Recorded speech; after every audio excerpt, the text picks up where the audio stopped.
This is Shahzad. I'm diagnosed with the non-Hodgkin's lymphoma, diffuse large B cells, in February 2016. My name is Nicole, and I am his advocate and caregiver. So I did all the research and homework. His job was just to take care of himself health-wise.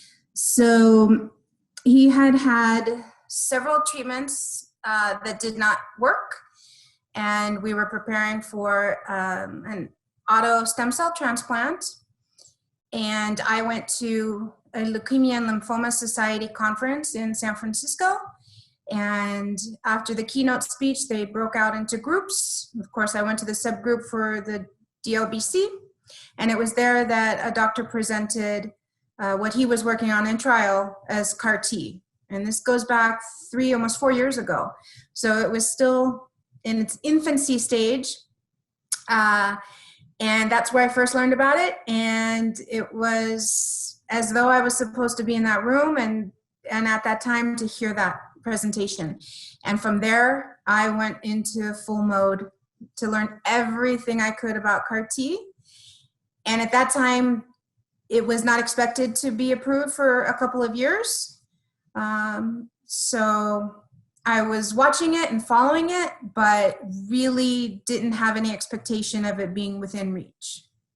He actually got commercial Yescarta 2 months after it was FDA approved. When we applied for CAR T, it was not available in our hometown. So we had to find the nearest facility that had already been approved to facilitate it, and that was at Stanford University Hospital. And yes, it's about 600 miles. So we did drive there for both the leukapheresis and the pre-chemo and the hospital visit and the 28 days afterwards. I can't complain. Our insurance was very generous, and we were given an apartment on campus. We could walk across the street to the clinic or to the hospital. So it was very convenient, and we were very fortunate. So actually, Stanford has a social worker, and she actually went out and found the apartment for us. And then the insurance, they negotiated the contractual rate, and insurance paid it, and then they covered our food and gas. The second time, insurance denied it initially, and then I filed an appeal, and Novartis was actually able to donate his T cells and room and board, which was very generous. My advice to patients and caregivers for financial needs is to really explore every resource possible. Sometimes you have to be creative, ask others, ask your teams, both local and the CAR T team if they're different. Hospitals have social workers. There are funds available. Sometimes you just have to dig for them, but you should never let the cost of CAR T dissuade you from getting this process. So I applied to insurance in November, and we went out for the consultation to Stanford sometime in late November, probably right before Thanksgiving. And then he was put on the calendar for leukapheresis a month later. So I think it was December 17th. And then at that time, it was 17 days for the T cells to be processed. And on December 27th, he received his T cells. And then it's 28 days on standby. No, April's process was quite smooth. There was no problem in that. He had no side effects. It was basically just sitting there, and the tubes take the blood out, take what they need, put the blood back in, kind of like a giant ATM machine. And yeah, it was very uneventful.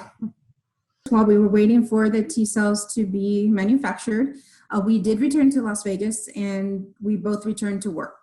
So that kept our minds occupied, and we knew what to expect. So we were more excited than anything. We really weren't worried about anything.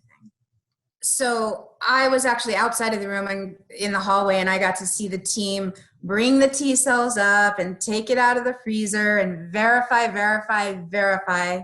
that those were in fact his T cells and let them thaw.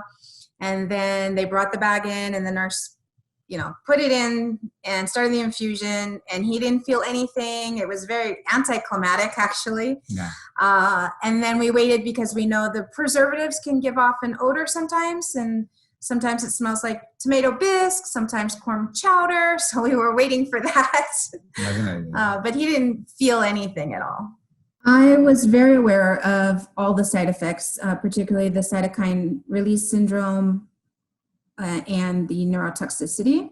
They know the signs to watch for it. They know to have a neurologist on standby, and they know how to stop it before it goes full-fledged. The first time was the only time he had side effects. The second time, there were no side effects whatsoever. We were told early on that there was a correlation between side effects and efficacy. However, as time went on, that myth became debunked, and we learned it's no longer true.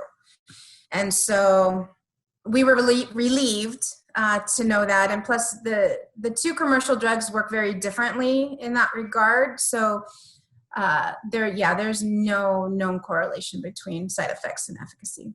So once he was released from the hospital, it was daily clinic visits initially, and then each week they tapered down.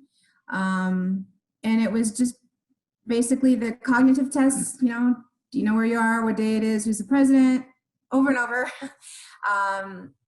They asked for any side effects, they tested his blood, and just overall just a check-in. And the rest of the time it was normal living. I mean, he did have to wear the mask. And I cooked all the meals because he was neutropenic naturally. But, we went for walks and just did everything normally as we could. So they do a PET scan at 30 days post-infusion, and then 60, 90 days, and then 6 months. And the first CAR T, the 30-day scan was absolutely clear. Everybody was shocked. It was amazing. He felt amazing. He told me he'd never felt that good since before his diagnosis. And then all the other scans were clear up until the 6-month point. And then the cancer returned. And he didn't know. He had no side effects. He had no knowledge of the cancer even returning. It was only the PET scan that told us. And then the second CAR T, there was significant improvement on the first, the 30-day scan, not complete remission. So we were hopeful, but the 60-day scan showed progression. So it was not successful at all. And long-term side effects, there have been none whatsoever. So FDA requires no driving for 60 days after infusion. So even though we were home, he could not drive, so it wasn't practical for him to go back to work, but he felt fine. And as soon as he was able to drive, he did return to work. And yeah, I went on life as normal as well. Each and every time we've been very, very gifted that the FDA just magically approves something in time. And he just had a PET scan, and he's been 11 months cancer-free.